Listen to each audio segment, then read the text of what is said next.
I've gotten so much great feedback on my Jazzmaster Elitist video, but there have been a few comments that have made me realize perhaps I didn't do a great job at explaining myself. And yes, before you come at me again, I realize the irony of making a video on elitism while holding an American-made Fender guitar. But if you actually watched my video, you might see that elitism and gatekeeping have very little to do, if anything to do at all, with price. Reverse elitism is a thing, shaming people who like higher-end instruments. You know, there's something about my quest for a Jazzmaster that brought me down this path. Before looking at and listening to reviews online, I truly had no idea how ridiculous modern instrument shopping has gotten. Some people have completely lost the plot. They've lost sight on, to me, what matters most, enjoying what we love to do. Now, my millennial memory remembers going into a local shop, playing whatever, and basing your opinion on how it sounded and felt and played to you. Maybe there was a knowledgeable shop worker that wanted to help you out. Maybe you went there with a friend or an older sibling or a parent that knew a little bit about instruments and wanted to help. But nowadays, it's really hard to come up with your own unbiased opinion on just about anything. Sure, there are a ton of great, reliable people online that do an incredible job making unbiased videos with their opinions. Even then, paralysis of analysis can creep in. I'm sorry, but too many reviews without actually experiencing something for yourself is never a good thing. You could watch 50 travel vlogs on Thailand and your experience will be different. Before buying my Jazzmaster, I played so many different models at a few different shops here in Southern California. And out of all of the models, the Ultra felt and played best to me. Yet almost every review that I listened to or watched online pretty much bashed this guitar for the stock setup that it came with. And for the pickups, look, being a purist and a traditionalist is completely fine, but calling this guitar anything other than a Fender Jazzmaster is just flat out wrong. And that's my problem with elitism. Calling a Squier Jazzmaster anything other than a Jazzmaster is wrong. This can and does discourage people, new players and experienced players, from potentially buying an instrument to achieve their goals. I live in a one-bedroom in Southern California. I can't bring my orange rocker verb here, or my neighbors would kill me. So my friend Frankie recommended the Spark Mini, and this little amp, I can play direct, I can play with headphones, I can record into my laptop, and best of all, I don't bother anybody. Sure, does my orange rocker verb sound different? Of course it does. But do I go online writing a scathing review about the Spark Mini because it doesn't compare to the orange rocker verb, that it's not a real tube amp? That might stop somebody else from buying the Spark Mini and getting a ton of love out of it. And I'm not somebody that wants to squash anybody's excitement for something. Hey man, how you doing? What are you listening to? That sounds awesome. Oh yeah, no, it's this, you probably never heard of them. They're pretty obscure. Anyway, how you doing? What's going on? All right, well,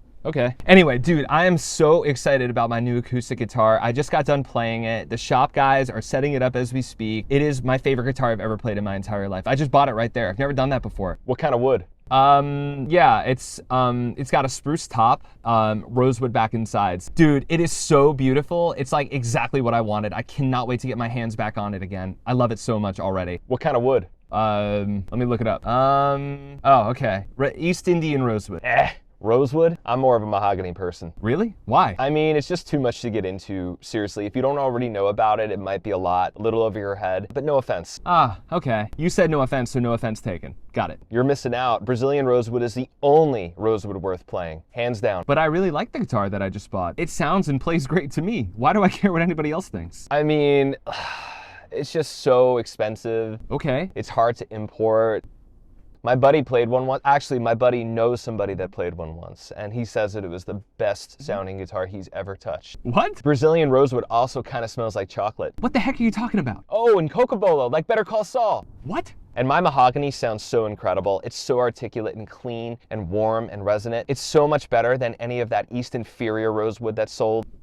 I meant East Indian rosewood, not East Inferior rosewood. I'm sorry, Freudian slip. But enjoy your new guitar.